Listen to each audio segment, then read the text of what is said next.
मैं दासी नहीं हूँ। दुर्योधन, मैं दासी नहीं हूँ। तुम मुझे दासी नहीं बना सकते, क्योंकि वो मुझे सिखाया नहीं, मानिया नहीं।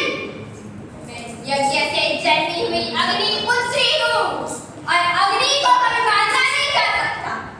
तुम्हारे चौखट पर खड़ा कोई मेरू नहीं, इसे तुम जब भी इशारा उठा के फेंक दोगे। महाराज, महाराज, हस्तिनापुर की इस राजसभा में किस प्रकार का व्यवहार हो जाए, किस प्रकार का। मैं कुरुवंश की पुत्रवधू हूँ, कुरु राष्ट्र की प्रतिष्ठा हूँ, आपके अनुज की पुत्रवधू हूँ। हस्तिनापुर की लक्ष्मी बनके मैंने इस नगर में प्रवेश किया था और आज महाराज मुझे इस प्रकार यह पशु के बाद दिलाया जा रहा है। क्यों? क्या यही है कुरुवंश की नीति? हे द्रोण, आप तो यहाँ मेरे पिता के स्थान पर हैं, तो मेरे साथ ऐसा व्यवहार क्यों हो रहा है?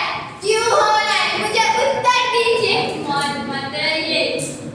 महामंत्री विदुर, आपके राज्य में तो न्याय का शासन है, तो मुझे उत्तर दीजिए कि आपके राज्य में किसी व्यक्ति के अधिकार पर उसके भाइयों का अधिकार माना गया है?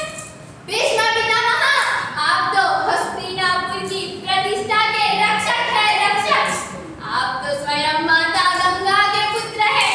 पितामह, आप तो स्वयं माता गंगा के पुत्र हैं। तो आपके समक्ष ये बात कैसे हो सकता है? आप उसे कैसे देख सकते हैं?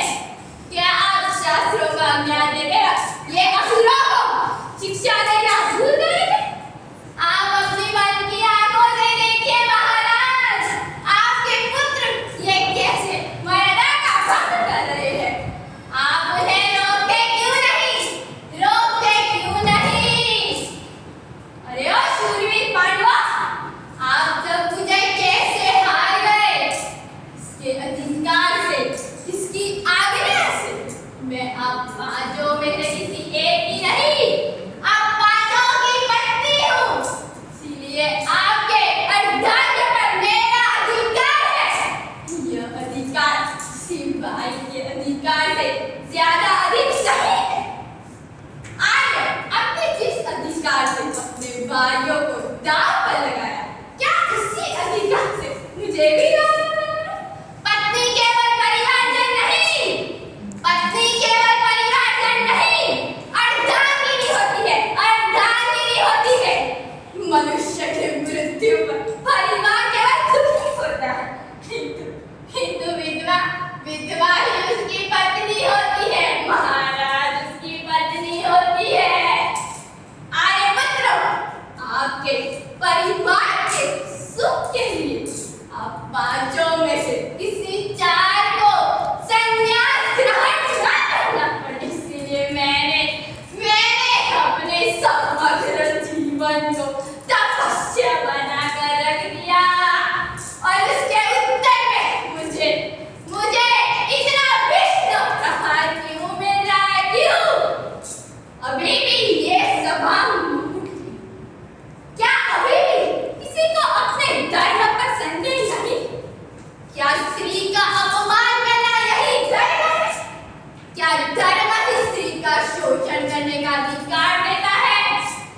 आप पुरुषों को राजमाता कुंती, महारानी गांधारी स्वयं की रक्षा करने की इच्छा हो तो इस सभा का त्याग करके चले जाइए, क्योंकि आज ये सारी की सारी सभा डूब जाएगी।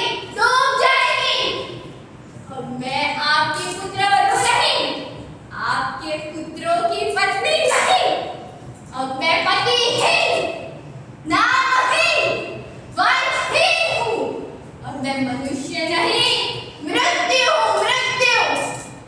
सभा में उपस्थित प्रत्येक दुष्ट मनुष्य की मृत्यु, केवल मृत्यु।